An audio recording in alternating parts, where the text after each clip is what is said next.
श्रीगुरुभ्यो नमः। हरि ओम। ओम नमो भगवते वासुदेवाय।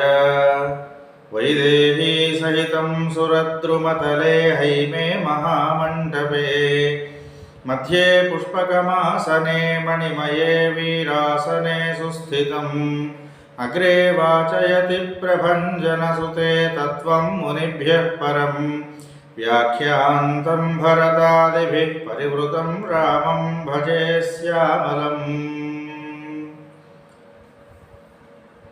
ధర్మ స్వరూపుడైనటువంటి శ్రీరామచంద్ర స్వామిని మనసారా ప్రార్థన చేస్తూ శ్రీ వాసుదేవార్చనం యూట్యూబ్ ఛానల్ని వీక్షిస్తూ ఇందరి విశేషాలు తెలుసుకుంటున్నటువంటి అందరికీ కూడా మనఃపూర్వకమైనటువంటి నమస్సుమాంజలి అర్పిస్తూ ఉన్నాను. మనం ప్రతిరోజు తెలుసుకుంటున్నటువంటి శ్రీ భారతీ సూక్తి విశేషాల్లో భాగంగా ఈ రోజున కూడా కణిక మహర్షి చెప్పినటువంటి సూక్తి విశేషాల్లో రాజనీతి సంబంధమైనటువంటి మరొక చక్కని విశేషణాన్ని ఈరోజు మనం తెలుసుకుందాం. దుర్యోధనుడితోటి కణికుడు మాట్లాడుతూ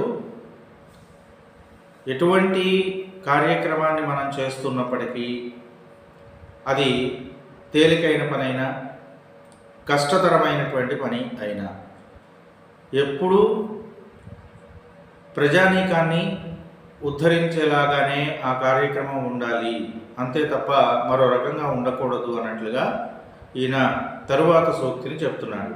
జనపాలుడు అంటే రాజు, జనపాలుడు మృదుకర్మంబుననైనను మృదుత్వముతో కూడుకున్నటువంటి పనిలో అయినా క్రూర కర్మముననైనను చాలా కష్టతరమైనటువంటి పనిలో అయినప్పటికీ కూడా ఏం చేయాలట? నేర్పున ఉద్ధరించునది తన్ను, ముందు తనను తాను రక్షించుకోగలగాలట. అది శుతిమెత్తనైనటువంటి కార్యం చేత కావచ్చు, లేదా కఠినమైనటువంటి కార్యం చేత కావచ్చు, తనను తాను ముందుగా రక్షించుకోవాలి. అనపాయత పొంది చేయునది ధర్మంబుల్. అనపాయత అంటే అపాయము లేకుండగా, అపాయాన్ని పొందకుండగా, తాను ఎటువంటి ప్రమాదాన పడకుండా అప్పుడు సమాజానికి ఏదైనా చేయాలి, అంతే తప్ప తాను ముందు తనను తాను రక్షించుకునేటువంటి స్థితి లేకుండా చేసుకుని తనకు కూడా ఇబ్బందికరమైన వాతావరణాన్ని సృష్టించుకునే పరిస్థితి తెచ్చుకోవద్దు అని చెప్తున్నాడు. తనకు మాలిన ధర్మము పనికిరాదు అన్నటువంటి ఒక సూక్తి విశేషాన్ని ఇందులో చూపిస్తున్నారు నన్నయ్య గారు. కాబట్టి ఇక్కడ ఎప్పుడూ కూడా తనకు మారిన ధర్మాన్ని పనికిరావద్దంటారు, తనకు అపాయం కలిగేటువంటి పనులు చేయొద్దంటారు, మళ్ళీ స్వార్థంతో ఉండొద్దంటారు. ఎట్లాగండి? వాస్తవమే. ఇక్కడ స్వార్థము అంటే అర్థం ఏంటంటే తనకు మాత్రమే ఉపయోగపడేది. తనకు మారిన ధర్మము అంటే ప్రపంచానికి ఉపయోగపడకపోయినా తనకు కూడా ఉపయోగపడకుండా పోవడం. అంటే ఒక ధర్మాన్ని ఆచరిస్తున్నప్పుడు ఏం కావాలి? ముందు తనను తాను రక్షించుకునేటువంటి స్థితి ఉండాలి, ఆ తర్వాత ధర్మాన్ని రక్షించాలి. ఇప్పుడు ఒక చెట్టు కొమ్మ ఏదైనా విరిగి మీద పడుతుంది అనుకోండి. అలా పడుతున్నప్పుడు రాజు ఏం చేయాలి? అది ఒక పిల్లవాడి మీద పడుతుంది. అలాంటప్పుడు పిల్లవాడిని రక్షించాలి, అంతే తప్ప చెట్టు కొమ్మ మీద పడకుండా చెట్టు కొమ్మని అరే చెట్టు కొమ్మ విరిగిపోతుంది కదా దీన్ని కాపాడదామని ప్రయత్నం చేయకూడదు. అట్లాగే ఒక కార్యక్రమాన్ని నిర్వర్తిస్తూ ఉన్నప్పుడు ముందు తనను తాను రక్షించుకోగలిగినటువంటి వాడు అయి ఉండాలి. తనను తానే రక్షించుకోలేని వాడు ఇంకా ప్రపంచాన్ని ఏం రక్షించగలుగుతాడు? కాబట్టి ఒక ధర్మాన్ని ఆచరించేటువంటి సమయంలో ధర్మం చరా అని ఉపనిషత్ వాక్యం, ధర్మాన్ని ఆచరించు. దాని వెంటనే ఇంకొక మంచి విషయం కూడా చెప్తోంది ఉపనిషత్తు. ఏమని అంటే ధర్మాన్న ప్రమదితవ్యం అని. అది గనక నీకు ప్రమాదాన్ని తెచ్చిపెడితే దాన్ని ఆచరించవద్దు. చిన్న ఉదంతం చెప్పుకుందాం. రాముడు తాటకిని సంహారం చేశాడు. ఈ మన పురాణాలు, ఇతిహాసాలు, మన సంబంధమైనటువంటి అనేక రకాల విషయాల్ని విమర్శించేటువంటి వ్యక్తులు కొంతమంది, ఒక సమూహం ఉంది. వీళ్ళందరూ ఏం చేస్తారంటే, ఆడదాన్ని సంహారం చేయడం ధర్మమా, ఆడదాన్ని చంపేయడం ధర్మమా, మరి రాముడు ధర్మాన్ని ఆచరించాడని అంటున్నారు కదా, అలా ఎలా జరుగుతుంది, ధర్మాన్ని ఎలా ఆచరిస్తున్నాడు, అక్కడ ఏమి నీతిని తీసుకుని ఆయన స్త్రీమూర్తి అయినటువంటి ఆ తాటకిని సంహారం చేశాడు, కనుక రాముడు అధర్మాన్ని చేశాడని చెప్పి మాట్లాడతారు. ఇది ఎంతవరకు నిజం అని అంటే, స్త్రీ ఎలా ఉండాలి, ఒక ఉన్నతత్వాన్ని కలిగి ఉండాలి, ఎవరినైనా సరే ఒక మాతృభావనతో చూడగలిగి ఉండాలి. అది మానేసి తాటకి ఏం చేసింది, ప్రపంచాన్ని అంతటినీ ఇబ్బందులు పెట్టింది, అడవిలో ఉన్నటువంటి వాళ్ళందరినీ ఇబ్బందులు పెట్టింది, అనేక రకాలైనటువంటి తన వికృతమైనటువంటి చేష్టలు చేస్తూ వచ్చింది. ఆఖరికి రామలక్ష్మణులు ఎదురుపడ్డారు. రామలక్ష్మణులు ఎదురుపడినప్పుడు వాళ్ళని ఊరుకున్నారు. వాళ్ళు కూడా చాలాసేపు సహనంతో ఉన్నారు, చెప్పారు, చూశారు, మాట్లాడారు. అయినా సరే వినట్లేదు, యుద్ధానికి వచ్చింది, ఎదుటి దాడి చేస్తోంది. మరి దాడి చేస్తున్నప్పుడు ఏం చేయాలి, ముందు వాళ్ళని వాడు రక్షించుకోవడమే రాజనీతి. కనుకనే ఆ రామచంద్రమూర్తి ఏం చేశాడు, తనను కట్టడి చేయడానికి ప్రయత్నం చేశాడు. ఇక తన సోదరుడిని ఎప్పుడైతే సంహారం చేయడానికి పూనుకొని తన సోదరుని సాంతం మూర్ఛ వచ్చేలాగా చేసి తనను కూడా మింగేయడానికి ప్రయత్నం చేసిందో, అప్పుడు తనను తాను రక్షించుకోవడం కోసం తాటకిని సంహారం చేశాడు. ఇది స్వధర్మమే, తప్పు కాదు. ఆ విషయాన్ని గమనించాలి. స్త్రీ స్త్రీగా ఉన్నప్పుడు సంహరిస్తే తప్పు. స్త్రీ స్త్రీత్వాన్ని కోల్పోయి ఒక రాక్షసత్వాన్ని పూనుకుని ఎదురుదాడి చేస్తున్నప్పుడు వాడిని సంహారం చేయకపోతే అది తప్పు. అది రాజనీతి కాదు. రాజు ఏం చేయాలి, సమాజాన్ని, తన మహారాజు అంతటి వాడినే ఎదిరించి వాడినే ఇబ్బంది పాలు చేస్తున్నటువంటి ఆ వ్యక్తిని వదిలేస్తే ఏం చేస్తారు, సమాజానికి అనేక రకాల ఇబ్బందులే కదా చేస్తారు. పరిపాలకులలో ఉన్నటువంటి వాళ్ళందరూ కూడా తెలుసుకోవాల్సిన చాలా మంచి విషయం ఇది. వాళ్ళనే ఇబ్బందులు పాలు చేస్తున్నప్పుడు ఇక సామాన్య ప్రజలెంత అనేక రకాల ఇబ్బందులు పడతారు కదా వాళ్ళు.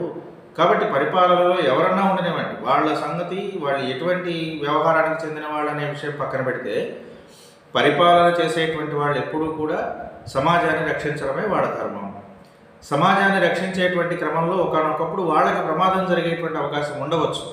అట్లాంటి వాళ్ళకు కూడా ప్రమాదాన్ని తెచ్చిపెడుతున్నప్పుడు ముందు వాళ్ళని వాళ్ళు రక్షించుకోవాలి. ఎందుకని అంటే, ఒక మర్రి చెట్టు ఉందనుకోండి, ఆ చెట్టు కొమ్మలు విస్తరించి చక్కగా ఉన్నతమైనటువంటి స్థితిలో ఉంటే అది 10 మందికి నీటిని ఇవ్వగలుగుతుంది. అలా లేకపోతే ఇవ్వలేదు కదా. అట్లనే ఏ విషయమైనా సరే ఒక పనిని చేస్తున్నప్పుడు, అది కఠినమైన పని అయినా తేలికైన పని అయినా సరే, వాటి ద్వారా తనను తాను ముందుగా రక్షించుకోవాలి. ఇది ప్రభువుకు ఉండవలసినటువంటి మరొక మంచి లక్షణము అని చెప్పి చెప్తారు. ఎందువల్ల ఇలా చెప్పాల్సి వచ్చిందనంటే, తనను తాను రక్షించుకోలేని వాడు ఎదుటివాడిని రక్షిస్తాడనే నమ్మకం ప్రజలకి కలగదు. కనుక ప్రజానీకంకి కలిగించవలసిన విషయం ఏంటంటే విశ్వాసం. ఆ విశ్వాసాన్ని ఎప్పుడైతే రాజు పొందగలుగుతున్నాడో, పరిపాలకుడు పొందగలుగుతున్నాడో, అప్పుడు ఆ పరిపాలన కూడా చక్కగా చేయగలుగుతాడు. ప్రజలందరూ కూడా అండగా నిలబడతారు. అలాంటి ఒక స్థితి ఎప్పుడైతే కోల్పోతున్నాడో, విశ్వాసాన్ని ఎప్పుడైతే కోల్పోతాడో, ఎప్పుడు కోల్పోతాడు అంటే తనను తాను రక్షించుకోలేనటువంటి స్థితిలోకి ఆ పరిపాలకుడు జారిపోయినప్పుడు ప్రజానీకం ఎవరు కూడా ఆయన్ని విశ్వసించరు. కనుక విశ్వాసం సన్నగిల్లేలాంటి పని నువ్వు చేసుకోకుండా ముందు నిన్ను నువ్వు రక్షించుకోవడానికి ప్రయత్నించు అని ఇందులో ఒక మంచి విషయం చెప్పారు. అట్లనే అమలిన మతి, మలినము కానిది, నిర్మలమైనటువంటి బుద్ధి చేత ఆత్మఛిద్రములు అన్యులు ఎరుంగకుండా. ఆత్మఛిద్రములు, ఛిద్రము అంటే ఇక్కడ లోపము అని అర్థం. ఆత్మఛిద్రం అంటే తన లోపల ఉన్నటువంటి లోపం, తనలో ఉన్న లోపం, తనకు సంబంధించినటువంటి ఒక బలహీనత. ఆత్మఛిద్రము అంటే తన సంబంధించినటువంటి ఒక బలహీనతని అన్యులు ఎరుగకుండా, ఇతరులు తెలుసుకోలేకుండా, ఇతరులకు తెలియనివ్వకుండా నిర్మలమైనటువంటి బుద్ధితో ఉండాలి. తనలో ఉన్నటువంటి బలహీనతలను ఎదుటివాడికి తెలిసేలాగా ప్రవర్తించకూడదు. నీలో ఉన్న బలహీనతలు ఎదుటివాడికి తెలిస్తే ఏం చేస్తాడంటే, దాన్ని ఆధారంగా చేసుకుని ఎదుటివాడు అనేక రకాలైనటువంటి ఇబ్బందులు కలిగించడం కానీ, లేదా అనేక సందర్భాల్లో నీ మీద విశ్వాసాన్ని చూపించలేకపోవడం కానీ జరుగుతుంది. కనుక నీలో ఉన్నటువంటి బలహీనతలను నువ్వు ఎప్పుడూ కూడా బయట పెట్టుకోవద్దు. నీకు బలం ఉండొచ్చు, లేకపోవచ్చు. నీ బలహీనత అనేటువంటిది ఎదుటివాడికి ఎప్పుడు తెలియనివ్వవద్దు అంటున్నాడు. అంతే సమయంలో అంతాను అన్య చిత్రములు ఇమ్ముగా ఎరుంగుచు ఏం చేయాలట? ఎదుటివాడిలో ఉన్నటువంటి బలహీనతలను తెలుసుకోవాలి. ఇది పరిపాలకులకు ఉండవలసినటువంటి లక్షణం.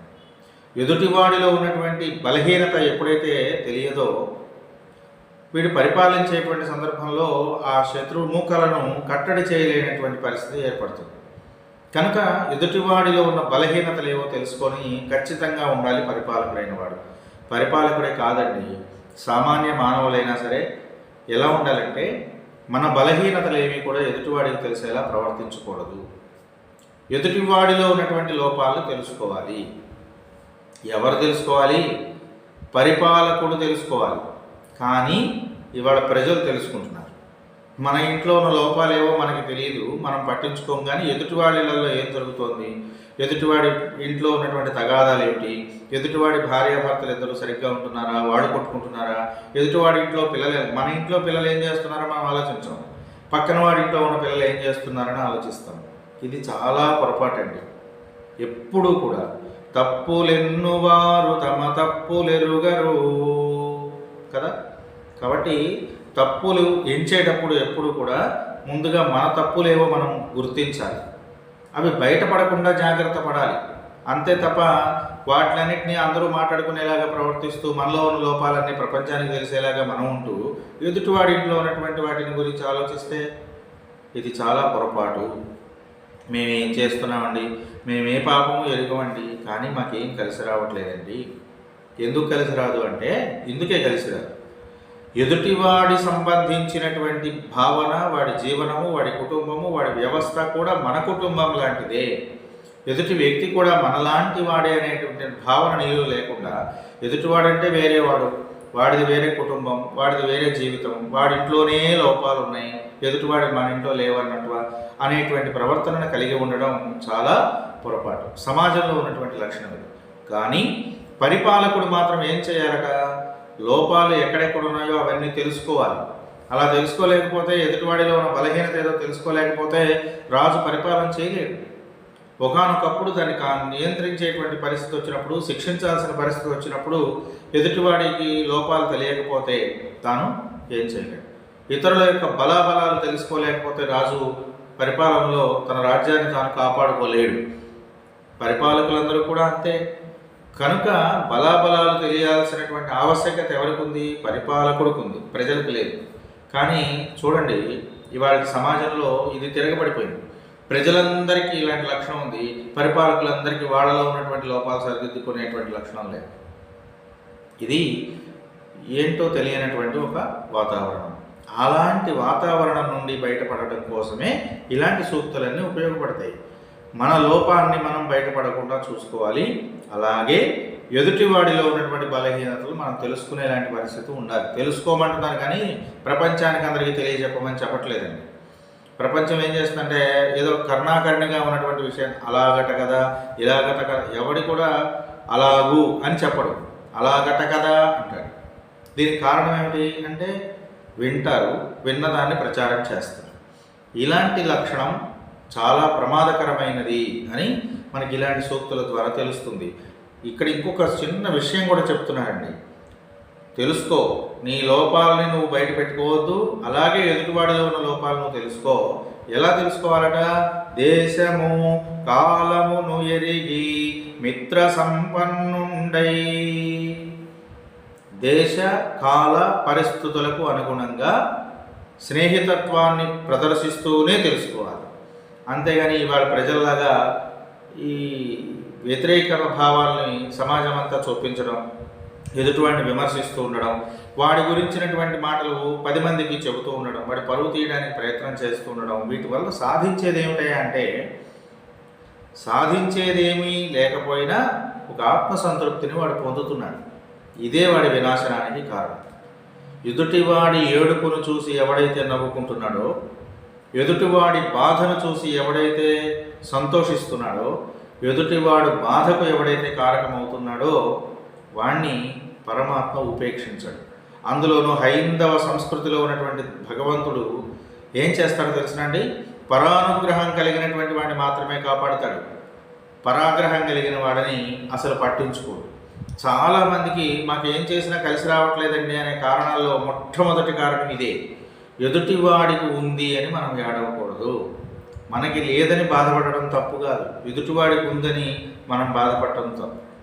కనుక దేశకాల పరిస్థితులకు అనుగుణంగా ఇలాంటి లోపాలను తెలుసుకోవడం, సామాజికమైనటువంటి అభివృద్ధికి ఆక్షిస్తూ పరిపాలకుడిగా ఉన్నటువంటి వాడు ఎదుటివాడి బలహీనతల్ని అంచనా వేస్తూ నిర్మల బుద్ధితో వేయాలి. ఇది కూడా చూడండి, ఇక్కడ మొట్టమొదటి మాట ఏం చెప్పాడు, అమాలీనామతిన్ అన్నాడు. నిర్మలమైన బుద్ధితో తెలుసుకోవాలి, అంతేగాని కుత్సితమైనటువంటి ఆలోచనతోనూ చండాలపు పూరితమైనటువంటి కోరికతోనూ ఆలోచనతోనూ ఇలా తెలుసుకోవడం తప్పు. ఇవాళ ప్రజలందరూ ఏం చేస్తారు మరి, ఇలాంటి కుత్సితమైనటువంటి బుద్ధితోనే కదా ఆలోచిస్తున్నారు.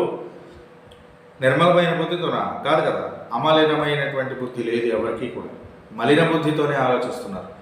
కనుక అలా వద్దు అనేటువంటి విషయాన్ని ఈ సూక్తి ద్వారా చెప్తూ ప్రజలందరి వినాశనానికి కారణం ఇదే అని తెలుసుకోండి అంటున్నాడు. అల్ప విద్వాంసుండు ఆక్షేపణకు పెద్ద అన్నారు పెద్దలు. విద్వత్తు లేనివాడు, విషయం తెలియనివాడు ఎదుటివాడిని విమర్శిస్తాడు. ముందు విమర్శిస్తాడు. ఎందుకు విమర్శిస్తాడంటే ఎదురుదాడి అంటారు దీన్ని. వాడికి విషయం తెలియదు, కానీ తెలియదని ఒప్పుకోడు. అట్లాంటప్పుడు ఏం చేస్తాడంటే ఎదుటివాడి జీవితాల్లోకి తొంగి చూస్తూ ఉంటాడు. ఇది చాలా పొరపాటు అనేటువంటి విషయాన్ని గ్రహించండి. సమాజానికి లోకోత్తరమైనటువంటి సూక్తి ఇది. ప్రతి వాళ్ళు చేసే పని ఇదేనండి. నాదేమిటి, నా పరిస్థితి ఏమిటి, నా జీవితం ఏమిటి, నేనేం చేయాలి అని ఆలోచించట్లేదు. ఎదుటివాడి జీవితం ఏమిటి, ఎదుటివాళ్ళ బాధలు ఏమిటి, వాళ్ళు ఏం పడుతున్నారు, ఇవే ప్రపంచంలో చేస్తున్న పనులు. ఇవి వద్దు అని చెబుతోంది మనకి మహాభారతం కూడా. మన ధర్మశాస్త్రాలన్నీ అదే చెప్పాయి. అంతేకాకుండా బలహీనులైనచో శత్రుల చెరచుట నీతి. శత్రువుని జయించాలన్నప్పుడు ఎప్పుడు జయించాలట, ఆ శత్రువు శక్తిహీనుడైనప్పుడే జయించాలి. శత్రువు శక్తిహీనుడు కానప్పుడు నువ్వు జయించడానికి ప్రయత్నం చేసిన వాడిని గురించి నువ్వు జయించడం అనే పని జరగదు. కనుక శత్రువుని జయించాలి అనుకున్నప్పుడు ఖచ్చితంగా ఏం చేయాలట, వాడి శక్తి విహీనమైనటువంటి స్థాయిలోనే వాడిని జయించాలి. అంతే తప్ప మళ్ళీ వాడు పుంజుకున్న తర్వాత జయిద్దాంలే, పాపంలే, ఇప్పుడు ఏదో చెప్తారు చూసారా అండి, చచ్చిన పాముని ఇంకా చంపడం ఎందుకు, ఇట్లాంటి సూక్తులు మాట్లాడుకుంటూ కూర్చుంటే ఆ పాము తిరిగి మనల్ని కాటేస్తుంది. కనుక ఎప్పుడూ కూడా ఆ చేసేటువంటి పనిలో ఎలాంటి లక్షణం ఉండాలి, తాను చేస్తున్నటువంటి పని ధర్మమైనప్పుడు, శత్రువు అనేటువంటి వాడు తక్కువ స్థాయిలో ఉన్నప్పుడు, శక్తి విహీనుడైనప్పుడు, ఏమీ చేయలేనటువంటి స్థితిలో ఉన్నప్పుడే వాడిని జయించండి అన్నది ధర్మం. ఇక్కడ కర్ణుడు భారత యుద్ధంలో చంపేశాడు అర్జునుడు. చంపేసినప్పుడు ఏమనుకున్నారంటే అందరూ కూడా అర్జునుడు ధర్మయుద్ధం చేయలేదు, అధర్మ యుద్ధం చేశాడని కర్ణుడు పెద్ద వెలుగెత్తి చాటితే అందరూ అదే నిజం అనుకున్నారు. ఇది వాస్తవం కాదు. కర్ణుడు చాలా గొప్పవాడే, పండితుడే కావచ్చు, కానీ వాడికి ఏం నశించింది, వివేకం నశించింది. ధర్మము అనేటువంటిది ఎటు ఉన్నదో తెలుసుకోవట్లేదు. తెలిసినా వాడికి నిజంగా ధర్మం ఎటుందో తెలుసు, అయినా సరే తన ధర్మాన్ని తాను నమ్మాడు. అందువల్లనే కర్ణుడు చనిపోవాల్సి వచ్చింది. శక్తి విహీనుడైనప్పుడే వాడు శత్రువుని చంపేయాలి, లేకపోతే వాడు మళ్ళా తిరిగి పుంజుకుంటే అధర్మం గెలుస్తుంది. కనుక ఇక్కడ ధర్మం గెలవడమే ప్రధానం తప్ప కర్ణుడు గెలవడం ప్రధానమో, అర్జునుడు గెలవడం ప్రధానమో, కృష్ణుడు గెలిపించడం ప్రధానమో కాదు. కనుకనే కర్ణుడు కిందకి దిగినప్పుడు అర్జున కర్ణుడిని సంహారం చేసేయమని చెప్పాడు. కృష్ణుడంతటి వాడు జగద్గురువు అయినటువంటి కృష్ణ పరమాత్మ చెప్పాడు, అర్జున ఆ కర్ణుడిని సంహారం చేయి. ఎందుకు చెప్పాల్సి వచ్చిందంటే అది ధర్మం, అంతే. శక్తి విహీనుడైనప్పుడే శత్రువుని సంహారం చేయాలి, లేకపోతే ఆ శత్రువు చావడు. వాడు గనక బతికితే ఏం జరుగుతుంది, మంచివాళ్ళందరినీ సంహారం చేసేస్తాడు. తద్వారా ధర్మము వినాశనం చెందుతుంది. కాబట్టి శత్రువును సంహారం చేసే సందర్భంలో ఈ విషయాన్ని నువ్వు తెలుసుకోమన్నాడు. అధిక దౌర్వీర్య సుహృద్బలులైన వారి చిరుపంగనలవియే. వాళ్ళు కనుక బాగా బలవంతులైనటువంటి స్థితిలో ఉన్నప్పుడు శత్రువుని సంహారం చేయగలమా, చేయలేము. అసలు అది సాధ్యమయ్యే పనే కాదు. అక్లేశ సాక్షులగుదురే మీదన్. వాళ్ళు సుఖంగా మనకు జయాన్ని అందిస్తారా? బాగా బలవంతులైనటువంటి సమయంలో మనం ఎంతో కష్టపడితే తప్ప వాళ్ళ మీద జయాన్ని పొందలేము. అంత కష్టం పడడం దేనికి? వాళ్ళు శక్తి విహీనులుగా ఉన్నప్పుడే వాళ్ళ మీద మనం దాడి చేసినప్పుడు ఆ శత్రువులను సంహారం చేయవచ్చు. శత్రువులు అంటే ఇక్కడ గుర్తుపెట్టుకోండి, మంచిని పాటించేటువంటి వాడు మనకి వ్యక్తిగతమైనటువంటి శత్రువు అయినా వాడిని సంహారం చేయమని ఏ ధర్మాలు చెప్పలేదు. శత్రువు అంటే ఎవరు ఇక్కడ శత్రువు? దేనికి శత్రువు? నువ్వు చేస్తున్నటువంటి ధర్మానికి శత్రువు. నువ్వు ఆచరిస్తున్నటువంటి ధర్మాన్ని నాశనం చేసేటువంటి వాడు నీ శత్రువు. అంతే తప్ప వ్యక్తిగతంగా నీకు నాకు ఉన్నటువంటి ఇది కాదు. ఇప్పుడు పరిపాలకులు ఉన్నారనుకోండి, పరిపాలకులందరూ కూడా శత్రువులా కాదు కదా. వాడు చేస్తున్న పరిపాలనా సంబంధమైనటువంటి విషయాల్లో మాత్రమే శత్రువులుగా వ్యవహరించాలి. అంతే తప్ప వ్యక్తిగతమైనటువంటి కక్షలు, కార్పణ్యాలు, వ్యక్తిగతమైనటువంటి దూషణలు ఇలాంటివి చేయటం చాలా పొరపాటు అనేటువంటిదే ఇందులో చెప్తున్నటువంటి విషయం. బలహీనులైనచో శత్రుల జరచుట నీతి, అధిక దౌర్వీర్య సుహృద్బలులైన వారి చెరుపంగా అలవియే అక్లేశ సాధ్యుల గుదురే మీదన్. కనుక ఓ దుర్యోధన, నువ్వు చేస్తున్నటువంటి పనిని ధర్మబద్ధమైనప్పుడు ఆ ధర్మానికి గ్లాని చేసేటువంటి వాడు ఎవడైనా సరే వాడు నీ శత్రువే. అలాంటి వాడు శక్తి విహీనుడిగా ఉన్నప్పుడు నువ్వు వాడిని సంహారం చేయి. ఇది రాజనీతి అని చెప్పి చెబుతున్నాడు. కనుక పరిపాలకులుగా ఉన్నవాళ్ళు, నాయకులుగా ఉన్నవాళ్ళు, ఇంటికి యజమానులుగా ఉన్నటువంటి వాళ్ళు, వీళ్ళందరూ ఆచరించవలసిన ధర్మాలేనండి ఇవన్నీ. పరిపాలకుడు అంటే ఏదో దుర్యోధనుడికి ఆయన చెప్పేశాడు కదా, ఆయన దుర్యోధనుడు ఆచరిస్తాడని వదిలేయడానికి కాదు ఇవన్నీ. రాజు అంటే ఎవరు? ఇంటికి యజమాని రాజు, గ్రామానికి సర్పంచి రాజు, అట్లాగే మండలానికి మండలాధికారి రాజు, అట్లాగే జిల్లాకి జిల్లా అధికారులు రాజులు. అట్లా ఎక్కడికక్కడ నాయకులు ఉంటున్నారు. ప్రతి నాయకుడు ఇలాంటి ధర్మాలు కనుక ఆచరిస్తూ పోతే క్షేత్రస్థాయి నుండి ఉన్నతమైనటువంటి స్థితి వరకు కూడా ఎటువంటి ఇబ్బందులు లేవు, ఉండవు. కాబట్టి ధర్మాన్ని ఆచరించడం ద్వారా సమాజాన్ని మంచి స్థితిలో నెలకొల్పడానికి, మంచి స్థితిలో నిలపడానికి ప్రయత్నం చేయడమే మన యొక్క ధర్మం. లోకోత్తరమైనటువంటి సూక్తి విశేషాలు మనకు అందించినటువంటి మహాభారతం ఎన్నో రకాలైన మంచి విషయాలు చెబుతోంది. ప్రతి వ్యక్తి చిన్నపిల్లల నాటి నుండి పెద్దవాళ్ళ వరకు కూడా ఆచరించదగినటువంటి ఈ సూక్తులు చెప్పుకోవడానికి సూక్తులే, కానీ అవి ఆచరణాత్మకమైనటువంటి స్థితిలోకి వచ్చినప్పుడు నిజంగా జీవనపు విలువలు పెంపొందుతాయి. కనుక పిల్లలప్పటి నుండే కూడా ఇలాంటి విలువలను పెంపొందింప చేయండి. పిల్లలకి కొన్ని కొన్ని విషయాలు చిన్నప్పుడే చెప్పాలి. మొక్కై వంగనిది మానై వంగదు అన్నది కదా సూక్తి. కాబట్టి చిన్ననాడు చెప్పట్లేదు కనుకనే పిల్లలు మన మాట వినట్లేదండి. నిజంగా ఎంత దౌర్భాగ్యపు స్థితిలో మనం జీవిస్తున్నామంటే కోపాలు వస్తాయేమో జనానికి, కానీ మన కడుపున పుట్టిన పిల్లలు మన మాట వినట్లేదు అనేటువంటి స్థితిలో తల్లిదండ్రులు ఉన్నారండి. వాళ్ళు మా పిల్లలు మా మాట వినట్లేదండి. ఎందుకు వినట్లేదు అంటే చెప్పే స్థాయిలో నువ్వు లేవని అర్థం. కాబట్టి ముందు నిన్ను నువ్వు సంస్కరించుకో, తరువాత పిల్లలు సంస్కారవంతంగా తయారవుతాడు. నువ్వు ఎలా ఉండాలి? నీ వెనకాల ఉన్నటువంటి వాళ్ళకు ఆదర్శ పురుషుడిగా ఉండాలి. అలాంటి స్థితి నీకుంటే అప్పుడు నీ పిల్లలు బాగుంటారు. మా చిన్నప్పుడు, మీ చిన్నప్పుడు మనం అందరం చిన్ననాడు మనం అందరం బళ్ళకి వెళ్ళలేదండి, స్కూళ్ళకి వెళ్ళలేదా, పాఠశాలలో పాఠాలు నేర్చుకోలేదా? నేర్చుకున్నాం కదా. బళ్ళో పంతులు గారు, గురువు గారు కొట్టారు అని ఇంటికి వచ్చి చెప్తే ఇంట్లో వాళ్ళు కొట్టేవాడు. ఎందుకంటే నువ్వేం చేసావో, లేకపోతే గురువుగారు ఎందుకు కొడతారని. కానీ ఇవాళ సమాజం తీరేలా ఉందో చెప్పండి.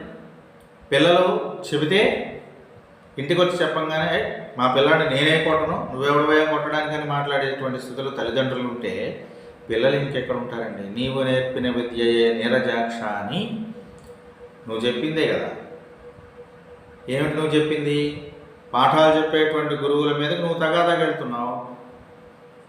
నీతులు చెప్పాల్సినటువంటి నీ మీదకి నీ పిల్లాడు తగాదాకు వస్తున్నాడు. తప్పేముంది దీంట్లో? లేదు కదా. ఇది కాదు సామాజిక విలువ అంటే.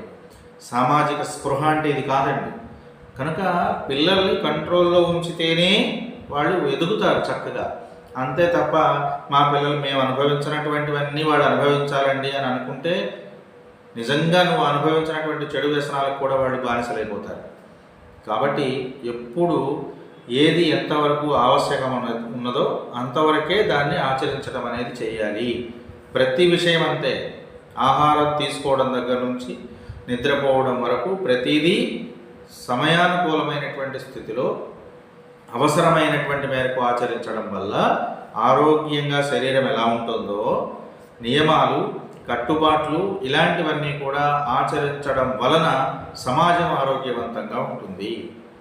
కనుక ప్రతి వాళ్ళము సామాజిక అభ్యుదయంలో భాగస్వాములమై మనమందరం ఇలాంటి మంచి మంచి విశేషాలను చెప్పుకోవాలండి. భారతం చదివితే ఏమొస్తుంది, భాగవతం చదివితే ఏమొస్తుందంటే ఏమి రాదు. చదివితే ఏమొస్తుంది, ఆచరిస్తే వస్తుంది. ఏదైనా అంతే. కాబట్టి తెలుసుకోవడం ఒక వంతే, దాన్ని ఆచరణ యోగ్యంగా మలుచుకోవడమే ఫలాన్ని ఇవ్వడానికి కారకమవుతుంది. చెట్టు మామిడి చెట్టు ఉంటే బాగుంటుంది అనుకుంటే మాటల్లోనే ఉంటుంది. అదే ఒక మామిడి చెట్టు తీసుకొచ్చి నాటేసి దాన్ని రోజు నీళ్ళు పోసి పెంచుతూ ఉంటే దాని నుండి వచ్చినటువంటి ఫలాన్ని నువ్వు అనుభవించేటువంటి రోజు ఎంత హాయిగానో ఆనందంగానో ఉంటుందో చూసారా. అలాంటి స్థితిని పొందాలి ప్రతి వాళ్ళు. ఇలాంటి మంచి మంచి విశేషాలు తెలుసుకోండి. భారతంలో ఏముంది, అందులో వింటే ఏముంటుంది అని అనుకోవద్దు. అందులోనే అంతా ఉంది. భారతంలో లేని విషయం లేదు అని వ్యాస భగవానుడు మహాభారతాన్ని రాస్తున్నప్పుడు ప్రారంభంలోనే చెప్పుకున్నాడు. కనుక అందులో ఉన్న మంచి మంచి విశేషాలు మీ అందరికీ చెప్పడమే ఇందులో ఉన్నటువంటి పరమోద్దేశ్యం. నా ఉద్దేశ్యానికి, ఆశయానికి మీరందరి యొక్క సహకారాన్ని ఇస్తూ ఈ ఛానల్ని ఇంకా సబ్స్క్రైబ్ చేసుకున్నటువంటి వాళ్ళు ఎవరైనా ఉంటే తప్పనిసరిగా సబ్స్క్రైబ్ చేసుకోండి. అట్లాగే ఇందులో చెబుతున్నటువంటి విశేషాలని మీ జీవనానికి అన్వయించుకొని మీలో ఉన్నటువంటి లోపాలు ఏమైనా ఉంటే వాటిని సర్దుబాటు చేసుకోవడానికి ప్రయత్నం చేస్తూ మన ప్రాచీనమైనటువంటి సంస్కృతి సంప్రదాయాలను, కట్టుబాట్లను, ఆచార వ్యవహారాలను ఆచరిస్తూ సమున్నతమైనటువంటి భారతీయ సంస్కృతిని దేశ విదేశాల్లో కూడా ఇనుమడింప చేయడానికి మీ వంతు కృషిని సల్పుతారని ఆకాంక్షిస్తూ మీ దిట్టకవి గోపాలాచార్యులు. స్వస్తి సర్వేషాం సమస్త సన్మంగళాని భవంతు. స్వస్తి.